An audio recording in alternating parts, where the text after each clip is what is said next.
Table Mountain in South Africa. The Cape Peninsula is a nature paradise on man's doorstep.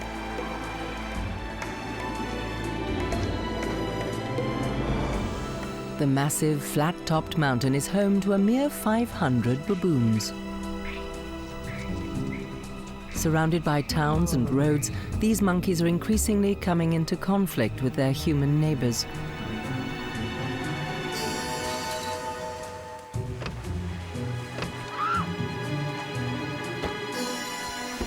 Attraction or nuisance?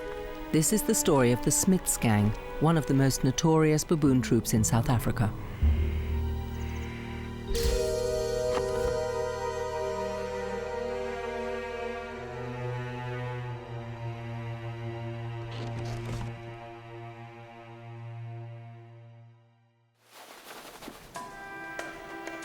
The Smits Gang is one of 17 baboon families living on Table Mountain. High above Smitswinkle Bay, which lent the group its name, a cave houses some 30 monkeys, among the last of their kind in the Cape Peninsula. Their forefathers were regarded solely as pests and systematically chased away, but for the past 10 years, all baboons in the Cape have been placed under strict protection laws, despite the increasing nuisance they're causing in Cape Town's suburbs.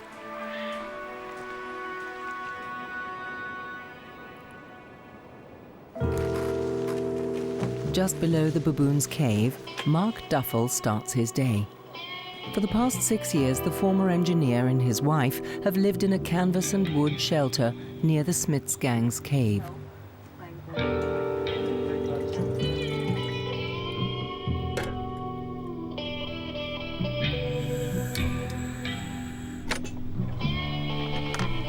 Mark is a big guy and fearless.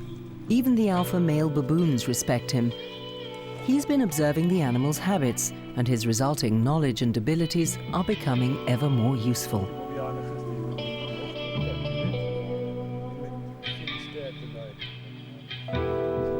Mark earns his living by scaring baboons.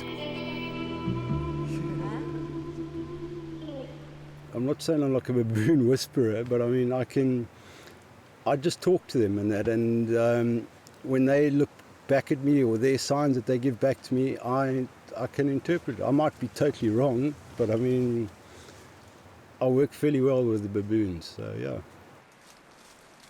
Not far from his hut, Mark has installed a motion sensor-triggered camera. It takes snaps around the clock whenever animals move across the lens. The photos give Mark vital information about numbers and other changes in the Smits Gang group that he lives with. These baboons have largely lost their fear of human beings, a dangerous trend. The biggest troublemakers are the alpha males. These animals are widely known, their ears visibly tagged, and they're equipped with radio transmitters. The list of their misdemeanors, in a human context, would make up a sizable criminal record.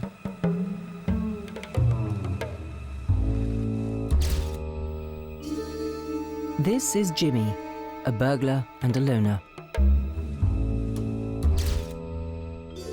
Long-fingered Fred, famous for breaking into cars. And Merlin, he prefers to target restaurants. Ruffians like this can't be left on their own.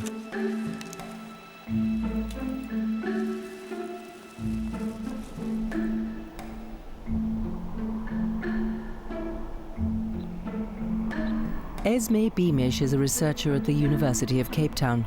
Her antennae can track the baboons even in thick bush, as the hoodlums amongst them all wear collars that emit signals.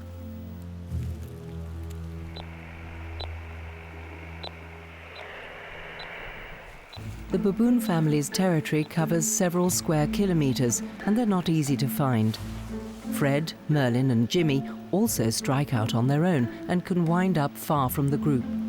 All the data gathered by the biologist is designed to help set up a management plan for these simian repeat offenders. We're trying to understand where the baboons live. We've tried to look at their home ranges. We try and understand what causes their mortality. Is it motor car vehicles or is it people shooting them? And then we've tried to look at what people are actually doing to them.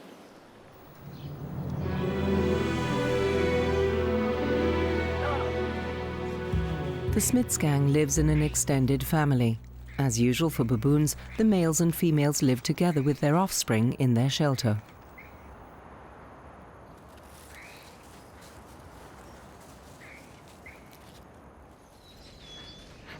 The strongest males call the shots. The groups have a strict hierarchy and form close social relationships.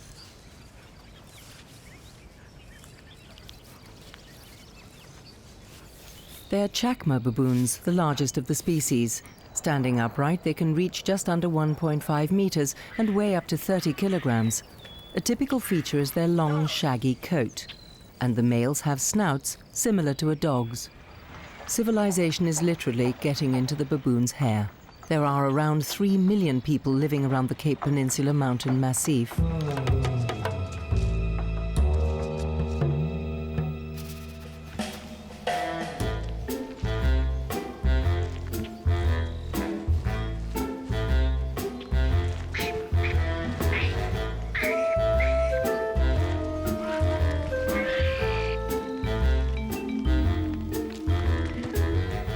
The houses and roads in the baboons' territory are tempting.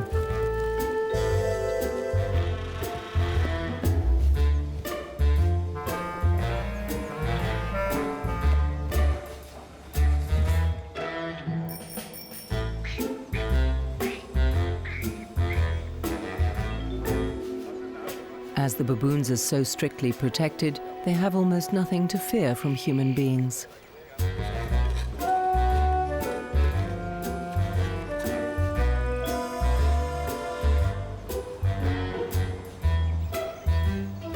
Everything seems to have been specially created for them. Monkeys are extremely playful.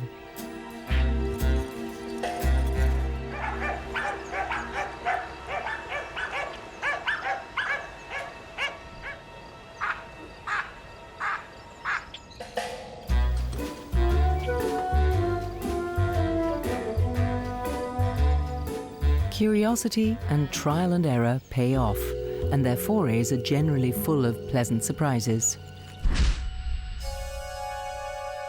Gangster Jimmy will do almost anything for a tasty tidbit.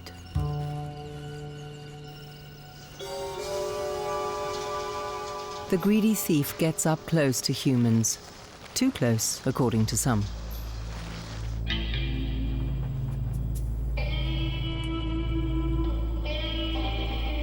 Mark Duffle's airgun with its plastic bullets is not designed to kill.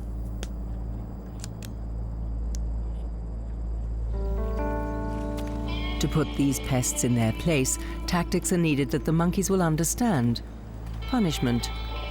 With his loud weapon, the man from the bush is the alpha male feared most by the Smits gang. Jimmy steals wherever he can. Nothing will stop him. As a juvenile, he learned how to climb buildings and break into kitchens.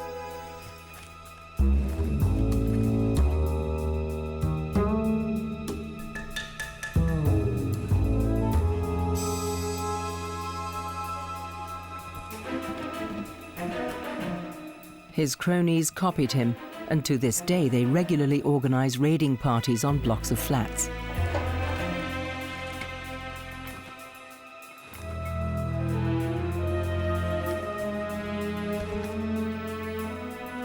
They'll cheerfully run the risks of breaking and entering for a quick haul. These nimble athletes have almost no natural fear of humans anymore, and they've developed astonishing skills.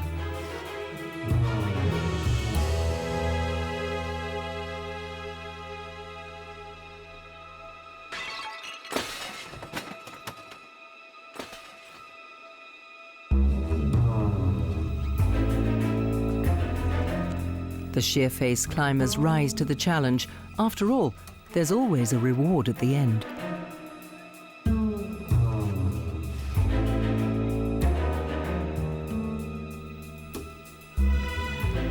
Their raids are well planned. They quickly fan out, wasting little time. It takes a mere half an hour for the whole mission. Researcher Esme concludes that stealing food is definitely worth it. One small bag of rice alone saves a monkey several arduous hours of foraging in the wild.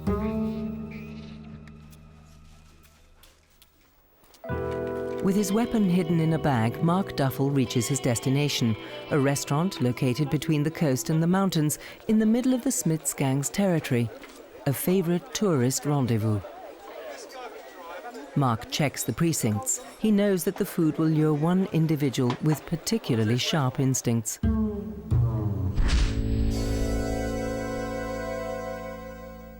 His sensitive nostrils can detect grilled food from 3 kilometers away.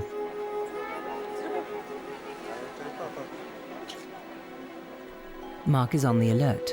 He tries to keep the rogue at bay.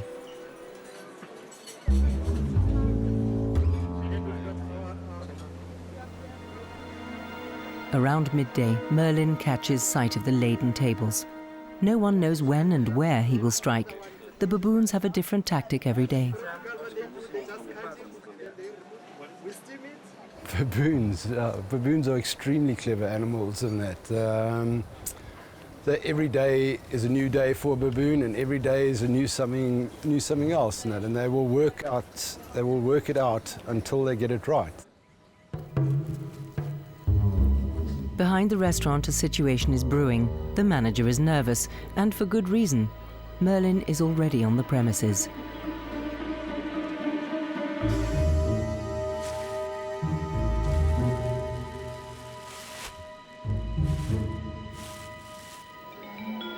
The calm is deceptive.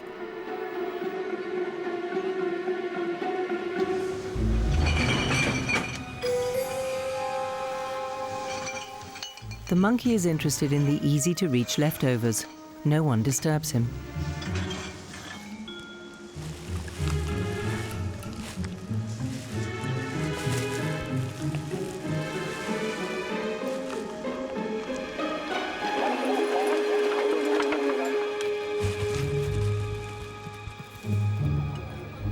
Mark is too late.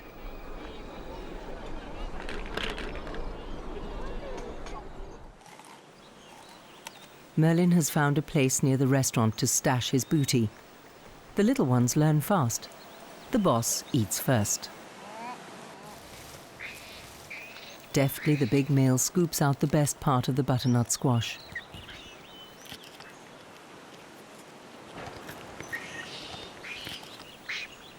Rule number 1 for baboons: you don't share your takings.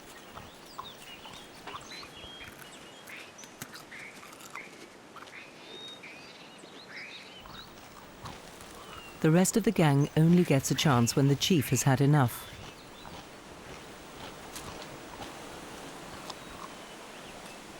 Merlin dines a little way from the restaurant. The gang is safe from Mark here, a sort of gentleman's agreement.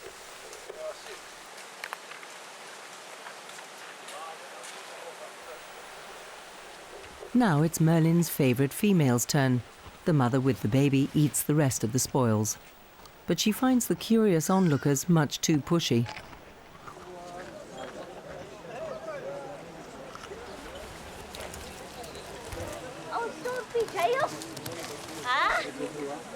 Everybody came to visit me. Mark's wife, Norma, is impressed. She knows her next-door neighbours. The animals are all familiar to her, and she has an individual story about each one. The teeth are your diet. Good voice. Penis, you? Wow. Norma believes the baboons know her personally too. They leave her in peace now that she's highly pregnant, but also because she is the mate of the big man with the gun.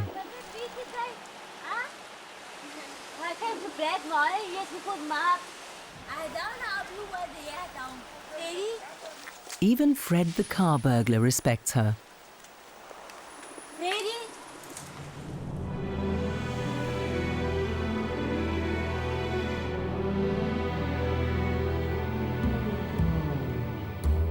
Merlin's gang moves on, for now.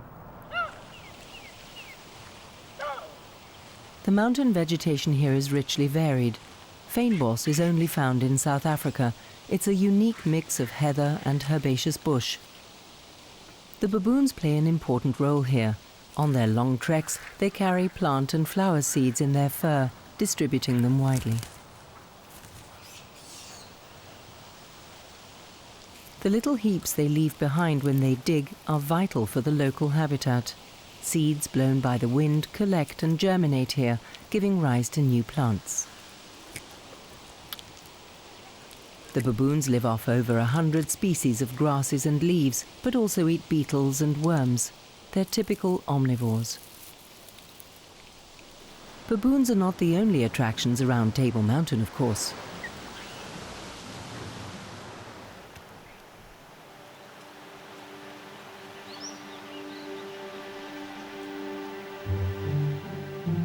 Ostriches use the dunes to sunbathe. And the graceful eland is the largest animal in the nature reserve. They all have no natural enemies. The big predators have all long since disappeared.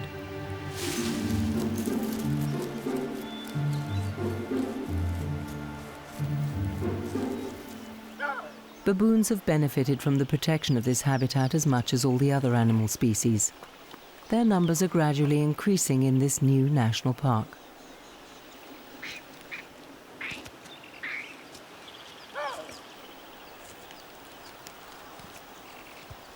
The park is unusually rich in species of flora and fauna. The landscape is diverse, with mountainous plateaus, steep cliffs, sandy dunes, and wild, rocky coastal stretches.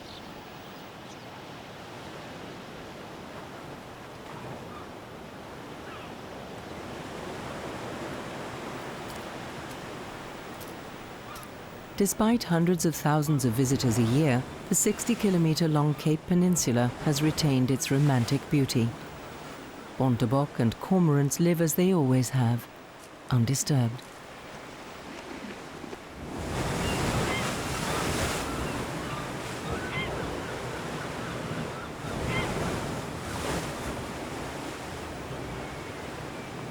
But this nature idyll is obviously not enough for some inhabitants. The Smits gang knows where they can come by easy pickings. This time they've got the Happy Valley settlement in their sights.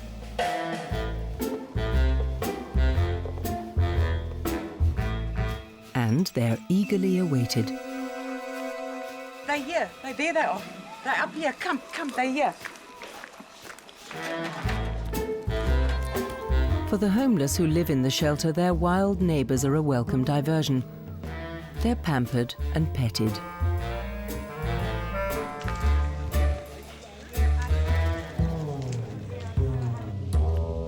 Many residents feel sorry for the droll creatures. All these baboons are hungry. That is the problem. And of course they breed like every minute. When you see there's a new baby, that's nature. So somewhere, someone has got to do something about the situation. Researcher Esme Beamish knows many of the problems with the baboons have their roots here. People attract the animals deliberately with fruit and bread, and the monkeys are only too happy to come calling at such a plentiful source of free offerings.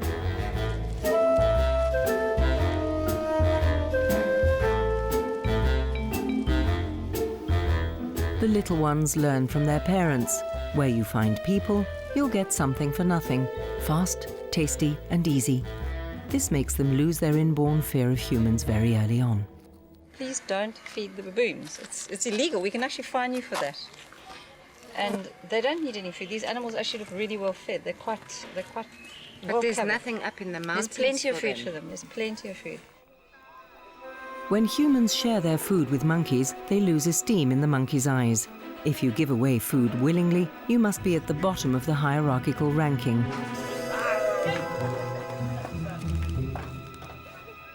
As a result, the baboons no longer take human beings seriously.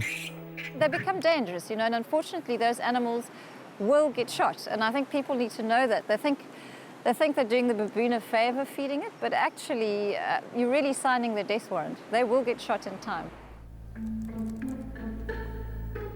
In the zoological department of the University of Cape Town, Esme evaluates her observations.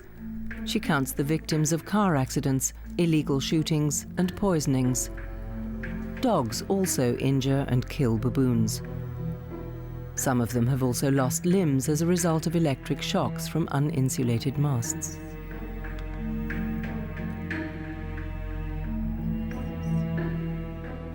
Where humans and baboons converge, there is always a price to be paid. However, thanks to their access to fast food, the baboons are breeding faster. There are victims on both sides. Anyone not wishing to share with the baboons will quickly feel their displeasure. The canine teeth of an adult male baboon are longer than those of a lion. The demands that something be done about the pests are getting louder.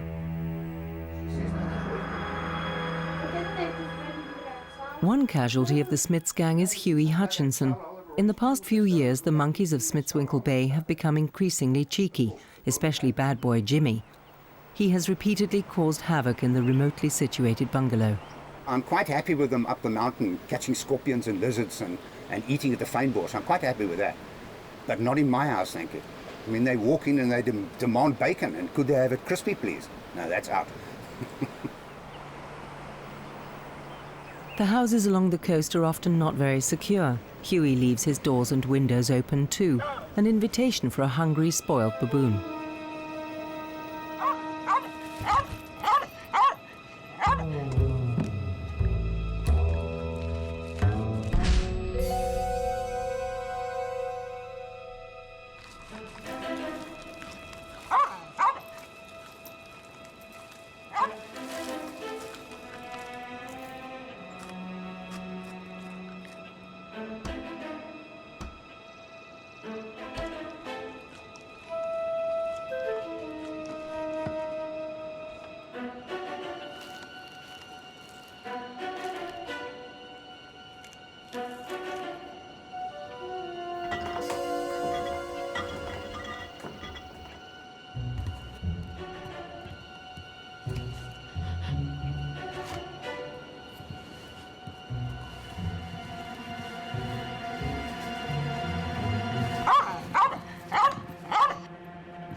Before Table Mountain National Park and the baboons were placed under such strict protection laws, hunters were hired to stop the marauding gangs. In essence, he used to shoot one baboon a year. He would do it in the open, he would do it in front of the whole troop. The rifle was unsilenced. It was a .22 rifle. The bullet cost about 20 cents. And you would not see the troop of baboons after that for between 8 and 18 months. The same way that we manage criminals, we must manage these baboons. I don't want criminals living with me, I don't want the baboons living with me. There are enough conflicts with animal neighbours. Penguin problems, for instance. In Simonstown, near Cape Town, an alliance of wild creatures seems to have virtually taken over. If it's not the baboons coming down from the mountain on lightning raids, it's the penguins coming up from the beach, digging up people's front lawns and creating a hazard on the roads.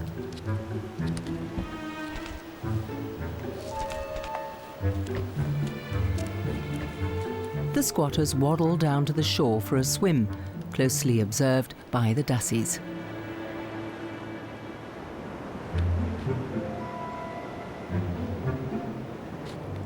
It's only in the past 30 years that African penguins have settled here.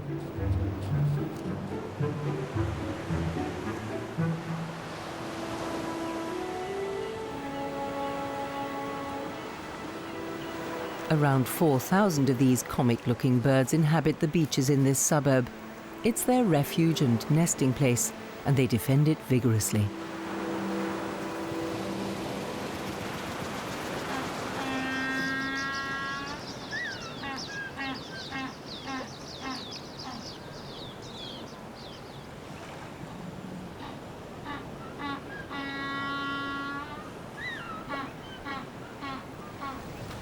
The waters of False Bay obviously provide them with plentiful supplies of fish, and apparently also protection from seals and sharks.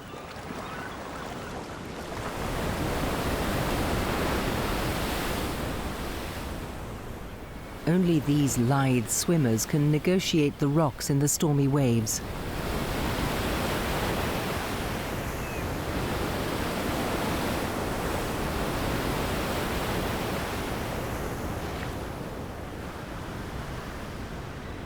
The flightless birds are at their safest when near humans.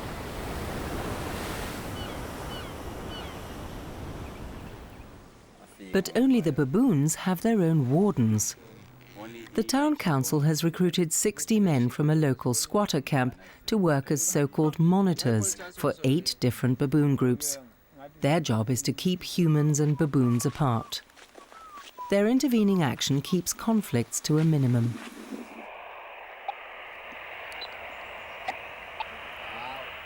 Monitor Ostwald Bongani is looking for Fred, the infamous car burglar. From morning to evening, the gang has a team of 3 men on their heels. They only carry walkie-talkies and sticks. They're not allowed to use weapons. Baboons are very smart, so as a monitor, you've got to establish your relationship with that baboon and that baboon troop. And the way you do it is you deal with the males, the alpha male, and you make sure that he knows that you're the boss. Well, that's the theory. In reality, it's hard work, a test of mettle.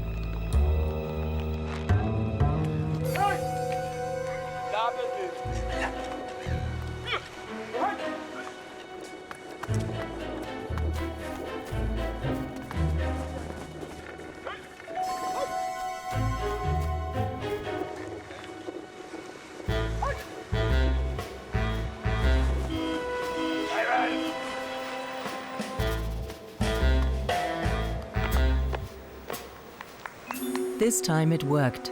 With determination and persistence, the monitors have succeeded in reducing the attacks on the settlements by 80%.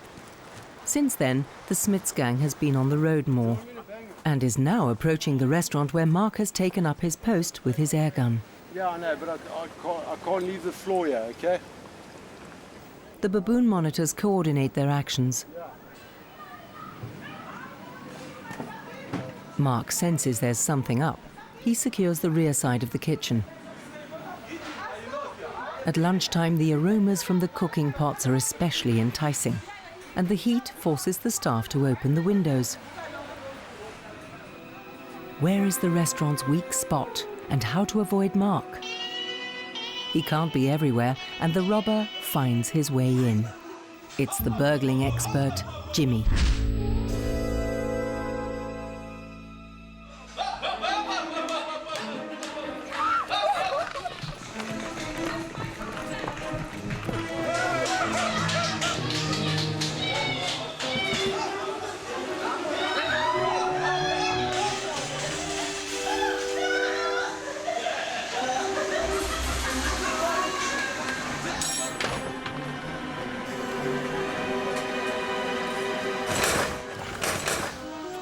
Missed. The big male retreats, but only a mere stone's throw away. I really have to be one step ahead of them in order to get a good shot at them. I mean, if I'm not within 15 meters, they will matrix their way out of a shot. They can see that shot coming with the pellet, and they will duck it. Jimmy will take almost any risk for sweet things. As a youngster, he was spoiled by humans who gave him bread and sugar. Many monkeys suffer from poor nutrition. They get fat and have bad teeth.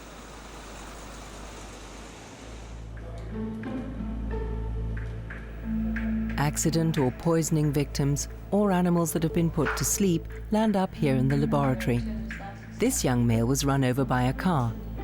Esme Beamish gathers data that will help reveal the animal's age, state of health, and rank. The more she knows about dead baboons, the better she hopes to be able to understand the ones left behind in the wild.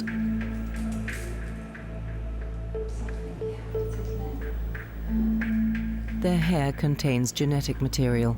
An analysis of the samples clearly illustrates the relationships between the members of the troop.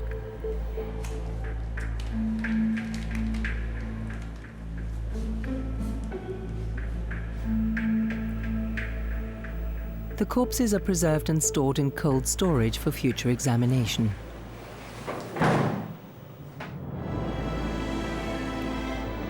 Around 30 kilometers away from the center of Cape Town and the university, someone is preparing a major coup.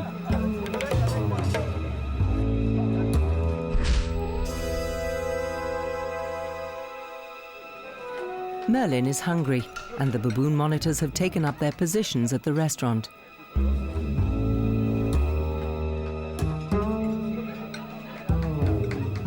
But yet again, the monkey is faster. Despite all the commotion, the diners find the baboons quite entertaining. They have no idea that Merlin's attack might have been a diverting tactic.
Mark is uneasy about the troop of baboons surrounding the restaurant. He has no real overview of the situation, so there's only one solution.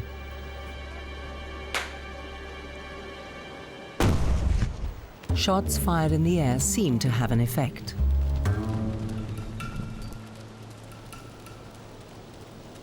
And just for good measure, he follows it up with another.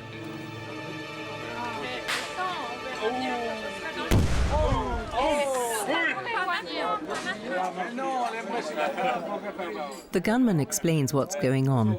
Some guests are nervous. Armed gunmen aren't exactly an everyday sight in a restaurant. All right. Hi, is everybody okay here? Yes. Okay. We had a baboon across the table. I don't think you were here, but I mean... Mark chases off the baboons, but it's for their own safety. He likes baboons and happily talks to the guests about them and their habits and behavior. Just don't feed them is the message to the diners. He explains the strategy behind the consistent deterrence and gives them tips on how to behave if attacked. They're the decoy and the cannon fodder. If it's cool drink with a lot of sugar in, they like fizzy drinks in it. They don't like alcohol beverages. Okay. All right. There's no question, this restaurant on the edge of the nature reserve is a special one. Several people come just to experience the baboons up close. However, the baboons have disappeared for the time being. Merlin leads his gang down to the rocks. The Smits gang is one of the few baboon families which has extended its diet to include an unusual delicacy.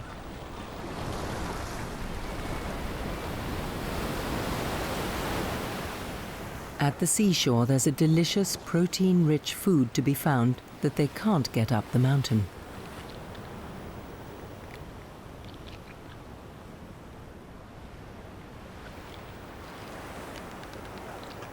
The Smits gang members have learnt how to open shellfish. They break sea snails off the rocks and suck out the flesh.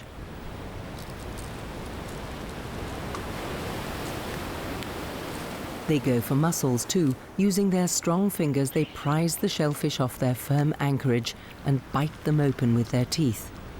The young monkeys learn by copying their elders.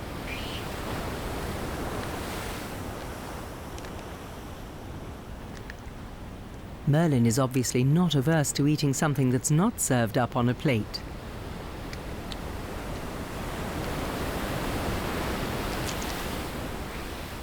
While the tide is out, the baboons eat their fill of seafood. Then they digest in peace.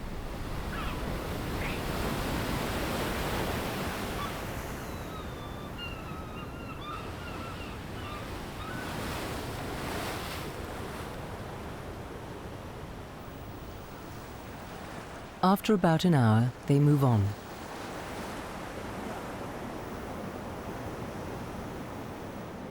On their way from the seashore to the mountain, the monkeys encounter the outposts of civilization once again.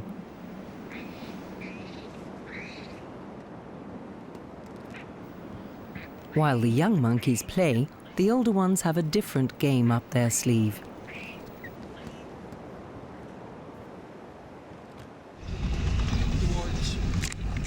The baboon monitors are on the alert. The Smits gang have reached their new target area. It's a favourite scenic drive, the coastal road from Cape Town to Cape Point. The monitors have a hard job ahead of them. They know the ritual only too well.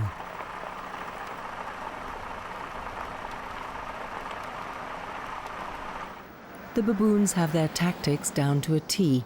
In the heat of the day, members of the gang squat on the road or meander across it, blocking the traffic. Tens of thousands of tourists fall for this hijacking trick every year. They seem harmless and look cute.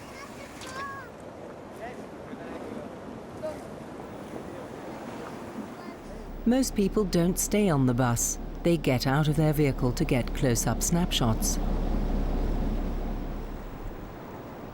The gang leaders and their clan pose seductively. They'll use any diversion to attract attention.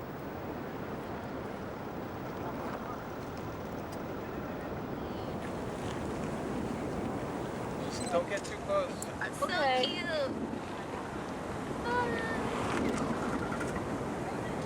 Oh, so cute. And it works. For the national park, they're an essential attraction. Visitors often come especially to see the monkeys at play.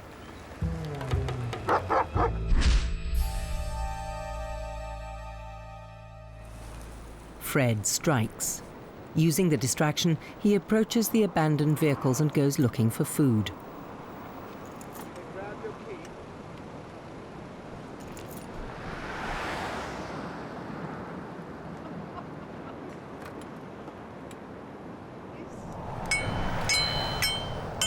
Mark reacts. He's had a report from the monitors that the bandits are about 1 kilometre away and has put up signs.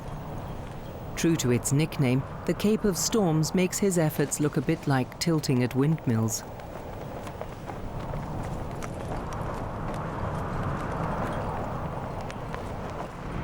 Mark does everything he can to warn tourists about the long-fingered proclivities of their popular photo models. But many people simply don't believe what a baboon like Fred the alpha male is capable of. Internationally recognized signs are meant to make the car thieves' job more difficult. Fred observes the negligent tourists closely.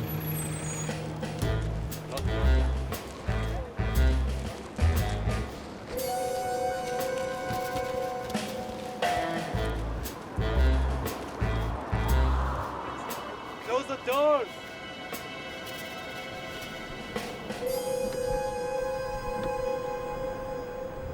Bad luck for Fred. Thanks to the baboon monitor's advice, several car owners have locked their vehicles. But keeping an eye out on all fronts is no easy job for Ostwald Bongani. Sometimes they don't understand English. When you talk English, they speak Russian or whatever. So communication, there's a communication breakdown. Sometimes you tell them to close the door, just come out with a big jacket. Said, no, close the door, but it's very fun for him, you see. So it's very hard to control tourists. And Fred knows exactly how to use these communication problems to his own advantage.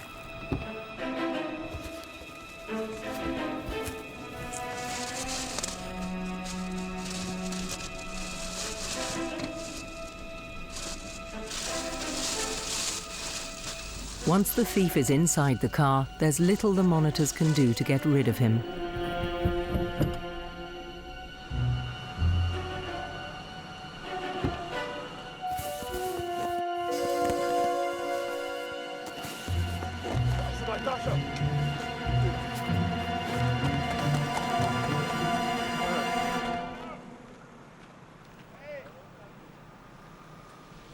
Fred sorts through his takings in the bush. At least mobile phones and wallets don't interest him. The bag-snatching maestro is closely watched and copied by the juveniles.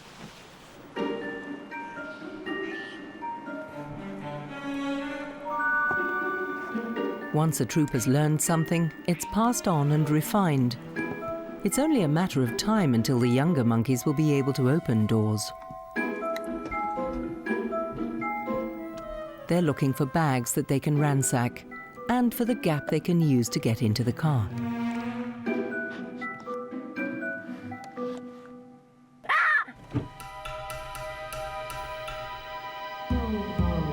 The little ones practice under Fred's watchful eye.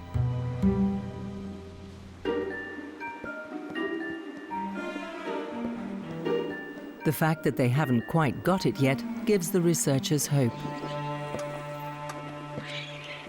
If we can implement certain things, then we can at least stop the younger animals from learning the bad habits. And that's what our aim is. The older animals, you're not going to take the behavior out of them, but we're hoping to, at least the younger ones won't be confident and habitual raiding animals. And then that's our big hope. That's our aim, our long-term aim. Fred is still the ace car thief. He's going straight to raid at the Black Marlin.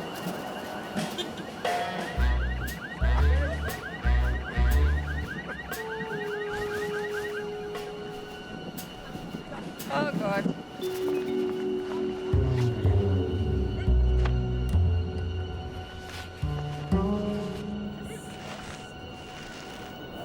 The baboon monitors are powerless, and the researcher comforts the victims. They'll get their bag back when Fred's finished.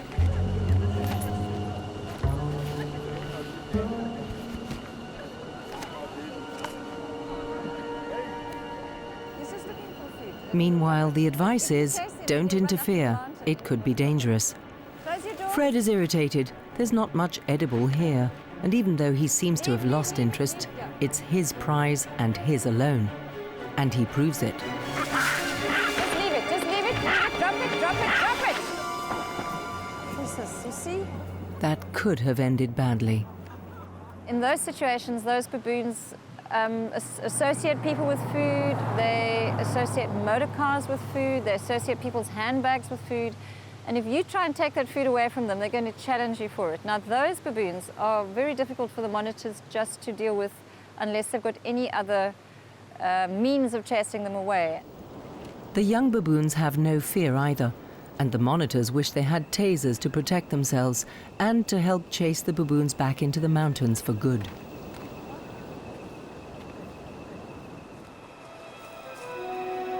Further up the plateau, there are, of course, baboons that can live peacefully with humans. Their presence is happily tolerated in the forestry plantations.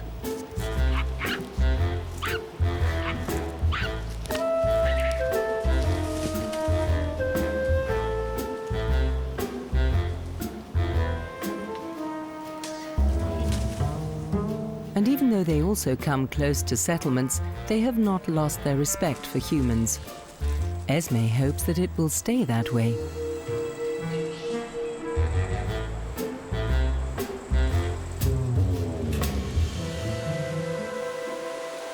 The peaceful baboons come across a paddock, and their playful instincts take over.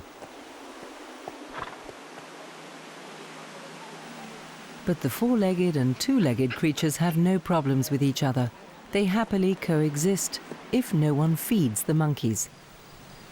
They are happy just to satisfy their curiosity.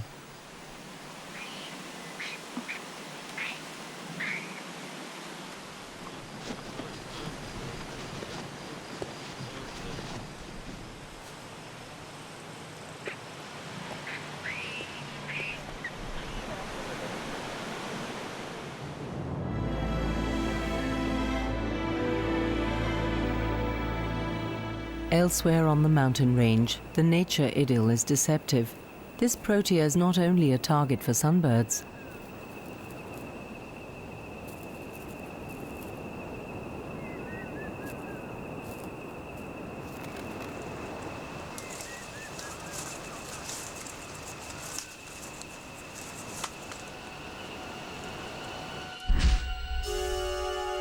Merlin finds the South African national flower pretty tasty too. Planted around the restaurant, they're an added attraction for the baboons and a challenge for their opponents. Merlin respects Mark, or rather his weapon. The hairy hoodlum retreats.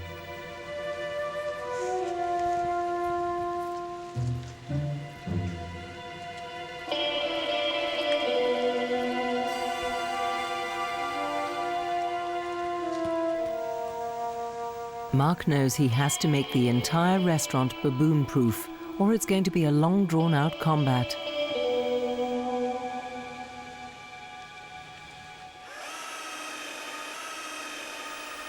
So they get down to it. The windows may only be opened a crack, so no more Merlins can slip in. The restaurant manager has already lost several €1,000 from the attacks.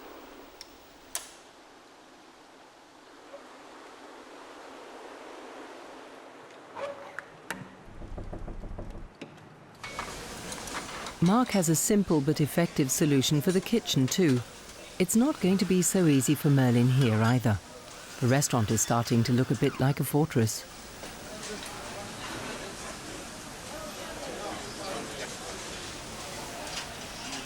The defences are going to be inspected. A commission is on the way. Esme, Beamish and an envoy from the local council note the developments. Let's see his route. Yeah.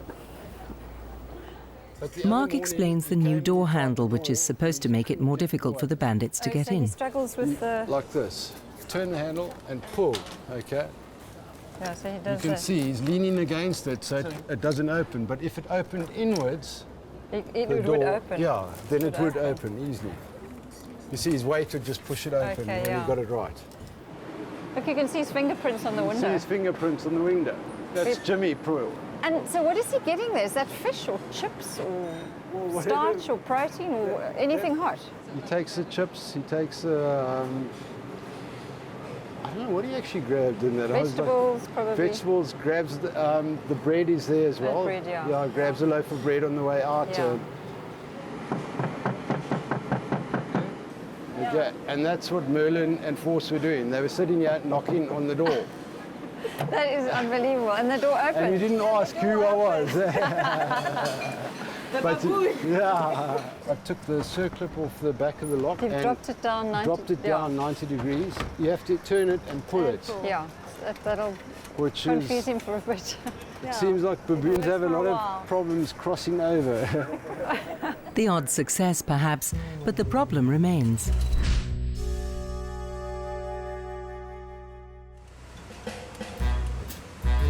Mark has made the building more secure now, but the coffee bar outside is still open and vulnerable to attack. And Merlin uses it for his next raid.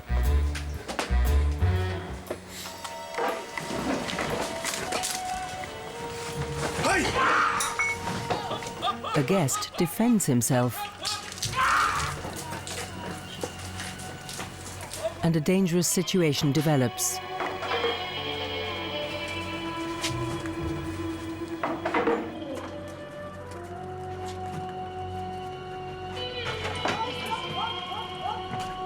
Come on. Come on. Merlin is not afraid of anyone, except Mark and his gun.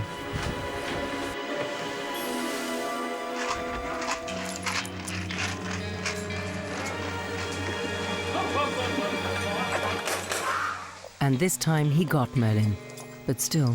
A baboon is a con artist of the world and that, so he'll con me into thinking that I've got the upper hand, but in the meantime he knows exactly what's going on in that. I mean, I think now they're up at the top there in their caves discussing the events of the day and planning the strategy for tomorrow. Merlin and Fred lead their troop back up to the rocks.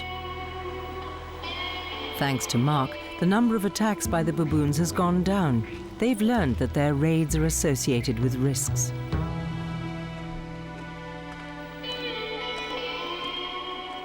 If monitors like Mark manage to keep the baboons consistently in check, there is definitely a chance for peaceful coexistence for baboons and humans.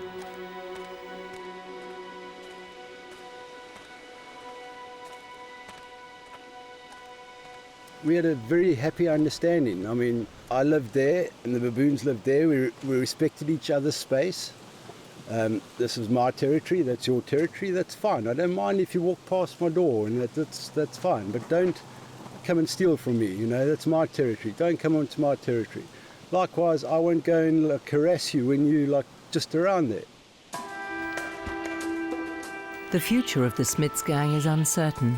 Fred, Jimmy and Merlin's offspring will decide their fate. If these young baboons do not lose respect for humans, and if people allow them to remain wild animals, neither spoiling them nor bringing them up as city dwellers, then, and only then, will the baboons be able to continue inhabiting the Table Mountain Massif, almost as they have done for millennia here in the Cape.